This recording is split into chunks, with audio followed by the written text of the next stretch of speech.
दोस्तों आज हम आपको अदरक से बनने वाला एक ऐसा नुस्खा बताएंगे जो आपको इस बदलते मौसम में सर्दी जुकाम खांसी से छुटकारा दिलाएगा। अपनी इम्यूनिटी को स्ट्रॉन्ग रखने के लिए ये अदरक कैंडी जरूर बनाइए। इसके लिए आपको 200 ग्राम अदरक लेना है। इसे धोकर साफ कर लीजिए और फिर गैस की फ्लेम पर एक जाली रखकर भून लीजिए। जब दोनों तरफ से अच्छे से भुन जाए तो इसे पानी में डालकर साफ कर लीजिए और छीलकर छोटे छोटे टुकड़े करके इसे मिक्सी में पीस लीजिए। अब लीजिए एक पैन, इसमें डालिए पिसी हुई अदरक और 300 ग्राम गुड़।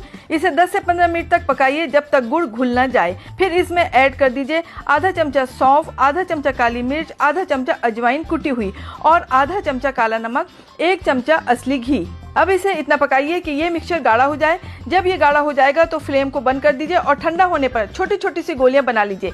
फिर इसे पिसी हुई मिश्री या शक्कर से कोट कर लीजिए तैयार है होममेड कैंडी जो आपको सर्दी जुकाम और खांसी से बचाएगी, साथ में आपके डाइजेशन को भी ठीक करेगी।